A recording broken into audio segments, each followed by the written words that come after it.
সুপ্রিয় শিক্ষার্থীবৃন্দ, এখন আমরা আলোচনা করব উচ্চ মাধ্যমিক আইসিটি বিষয়ের দ্বিতীয় অধ্যায় থেকে ডেটা ডেলিভারি সিস্টেম নিয়ে। যে কোনো ডেটা কমিউনিকেশন সিস্টেমে একটি প্রেরক ডেটা প্রেরণ করলে তা একই সময়ে এক বা একাধিক প্রাপক সহজেই গ্রহণ করতে পারে। এর উপর ভিত্তি করে এক বা একাধিক কতজন প্রাপক এবং প্রেরক এতে সংযুক্ত আছে এর উপর ভিত্তি করে ডেটা ডেলিভারি সিস্টেমকে তিন ভাগে ভাগ করা যায়: ইউনিকাস্ট, মাল্টিকাস্ট এবং ব্রডকাস্ট।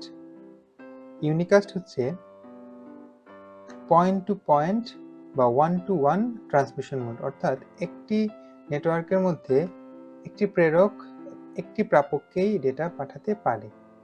এখানে একটি প্রেরক নোড থেকে কেবলমাত্র একটি প্রাপক নোডে সিমপ্লেক্স, সাবডুপ্লেক্স বা ফুল ডুপ্লেক্স যে কোনো মোডে ডেটা প্রেরণ করা হয়। মাল্টিকাস্ট হচ্ছে একজন থেকে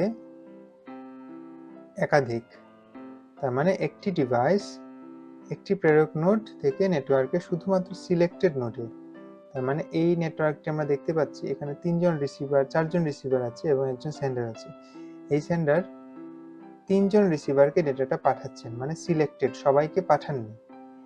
এই ট্রান্সমিশন সিস্টেমে নেটওয়ার্কের সকল নোড ডেটা পায় না। তো মোবাইল কনফারেন্স যেমন গ্রুপ কলের ক্ষেত্রে আমরা এটা দেখে থাকি।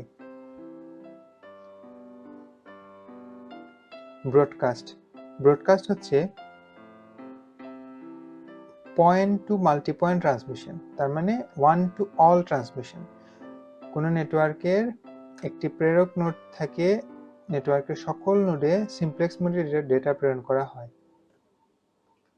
আমরা এখানে দেখছি একজন সেন্ডার সব রিসিভারকে ডেটা পাঠাচ্ছেন। তো data transmission mode, data transmission method এবং ডেটা ডেলিভারি সিস্টেম থেকে কি ধরনের প্রশ্ন পরীক্ষায় এসেছে এবং আসতে পারে এ বিষয়ে আমরা একটু দেখব। এখানে অনুধাবনমূলক প্রশ্নে আছে, কিবোর্ড থেকে কম্পিউটারে ডেটা প্রেরণের মোড ব্যাখ্যা করো।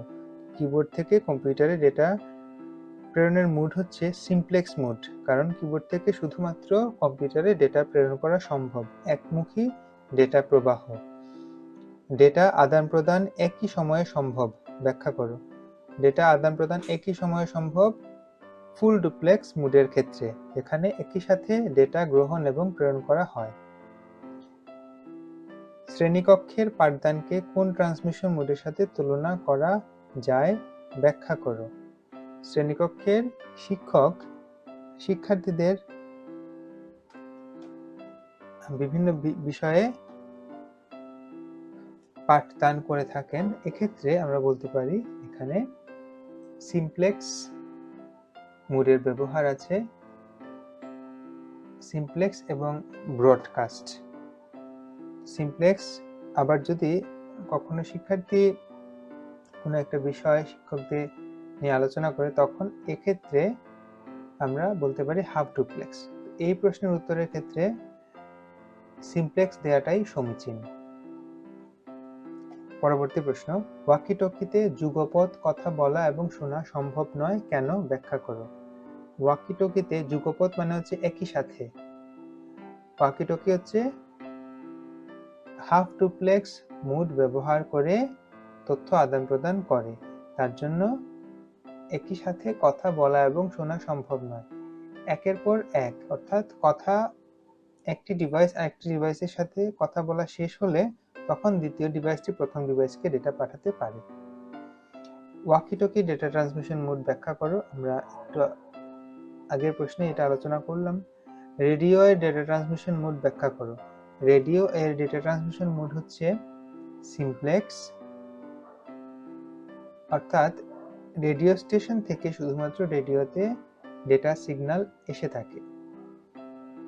ব্রডকাস্ট ও মাল্টিকাস্ট মোডের মধ্যে পার্থক্য।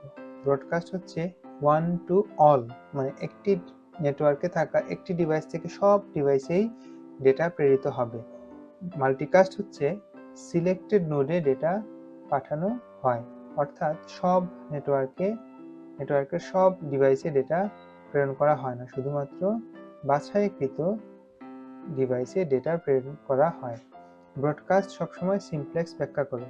ব্রডকাস্ট সবসময় সিমপ্লেক্স, কারণ হচ্ছে ব্রডকাস্ট হয় সাধারণত কোনো স্টেশন থেকে কোনো ডিভাইসে, অর্থাৎ রেডিও বা টেলিভিশনের মতো স্টেশন থেকে যখন ডেটা প্রেরিত হয় তখন এটি ব্রডকাস্ট হয়, অর্থাৎ এই নেটওয়ার্কের থাকা সকল ডিভাইসই এর সিগন্যাল পেয়ে থাকে, তার জন্য ব্রডকাস্ট সবসময় সিমপ্লেক্স হয়। আবার ডিভাইস থেকে, যেমন রেডিও বা টেলিভিশন থেকে কোনো ডেটা টেলিভিশন স্টেশনে প্রেরণ করা সম্ভব হয় না, তার জন্য এটা সিমপ্লেক্স।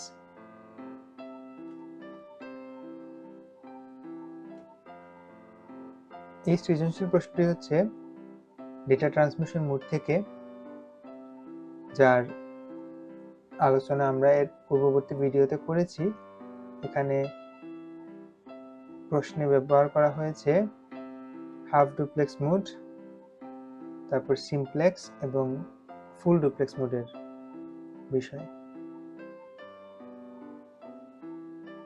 ধন্যবাদ সবাইকে।